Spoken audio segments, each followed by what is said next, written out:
Buenas tardes a todos y todas. Mi nombre es Ezequiel Ibáñez. Yo soy docente investigador de la Universidad Nacional de Lanús y director de investigación de la universidad. Muy rápidamente, para ir con los libros, podemos decir que en esa ciencia que se llama filosofía de la historia, es decir, cómo nos contamos la historia, qué entendemos por la historia, no por un hecho en particular, sino por el devenir del ser humano en la Tierra, podemos sintetizarlo en tres formas, ¿no? La primera forma de entender la historia es a través de entender que la historia es una historia lineal, que es un progreso, que a eso se le ha llamado teleología, ¿no? Es decir, que la historia tiene un fin en sí misma, que es el progreso o el desarrollo de algo. Puede ser de la libertad, de la razón, de Dios, de la democracia, de la lucha de clases. Digo, hay un montón de ideas de que la historia es el desarrollo lineal de algún elemento. Bueno, el más conocido es este libro de Hegel, ¿no? Principios de la filosofía del derecho, donde la historia tiene un fin, es decir, no un fin que se termina, sino un objetivo, que es la realización de la libertad y de la razón en la historia de la humanidad, ¿no?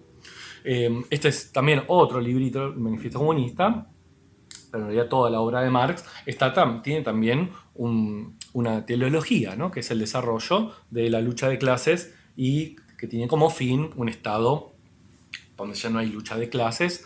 Pero bueno, hay un montón de libros que entienden entonces a la historia, es decir, al devenir del ser humano en la Tierra, como que tiene un fin en sí mismo, ¿no? Un contenido teleológico. Hay otra forma de entender la historia que es como pura repetición, es decir, que también está muy relacionada con esta primera idea de la historia como línea y como progreso, pero aquí como repetición es un contenido cíclico que se va repitiendo, ¿no? La idea de eterno retorno en este libro, así habló Zaratustra de Nietzsche. Y hay una tercera idea que no está muy desarrollada, que es la historia como pura indeterminación, es decir, en la negación de la filosofía de la historia. No hay filosofía de la historia, no hay, o mejor dicho, la filosofía de la historia es entender de que no hay teleología. La historia no se realiza a sí misma, ¿no? Eso nos amplía el campo un poco hacia las luchas y demás, ¿no? Hacia la acción, en sentido, hacia la acción de los hombres y de las mujeres, donde ya no hay un principio, la historia no te usa para actualizarse a sí misma, sino que todo depende de la lucha de los hombres y las mujeres, ¿no? De sus propias acciones. Y bueno, la obra de Arendt, la promesa de la política, la condición humana, van en ese sentido. Pero bueno, yo decía, lo que me interesa es ver cómo esas tres cosmovisiones de la historia influyen en el pensamiento político y influyen en las cosmovisiones sobre la democracia, ¿no? Si entendemos la historia como el progreso de algo, digo, la democracia va a ser una sola. Es decir, la historia tiene como fin la realización de la democracia, de una sola forma de la democracia, que siempre es la misma, la democracia liberal norteamericana, ¿no? Y ahí tenemos la obra de Francis Fukuyama, El fin de la historia, pero una obra mucho más reciente, Cómo mueren las democracias, de dos autores anglosajones también, por supuesto, que por supuesto defienden la idea de que hay una sola forma de democracia, porque la historia es lineal y siempre es el progreso hacia algo, y en este caso es hacia la democracia. Cualquier otra forma de democracia que aparezca y que no sea la liberal no es otra democracia, es la no democracia, es la negación de la democracia, y por lo tanto es el populismo. Digo, para nosotros, pueblos periféricos colonizados, eh, claramente esas teorías de la democracia no nos sirven, ¿no? Porque no permiten pensar formas alternativas de la democracia, sino solamente tratar de copiar las democracias de Europa y de Estados Unidos, ¿no? Después, digo, pensar la historia como cíclico es entender también, acá recomiendo un libro de Shakespeare, Julio César, pero en realidad lo recomiendo no porque hable sobre la democracia de manera cíclica, sino porque hay un cuento de Borges que se llama La Trama, que está en su libro El Hacedor, que justamente habla de la repetición, ¿no? El cuento de Borges dice que cuando lo matan a Julio César, él exclama una frase que es et tu brut, ¿no? Y tú también bruto.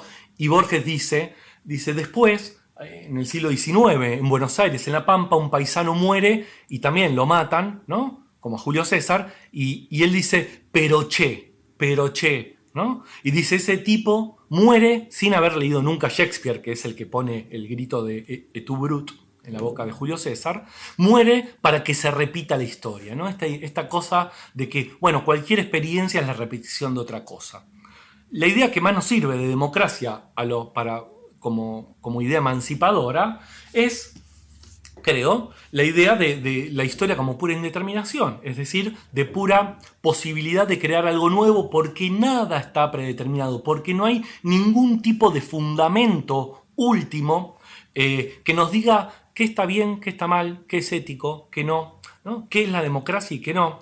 Por lo tanto, eso nos permite pensar otras formas de la democracia, ¿no? Y para eso hay un libro muy bonito, Democracia y Representación, de Claude Lefort, que justamente Lefort explica, ¿no?, que justamente la democracia es pura incertidumbre, es pura indeterminación.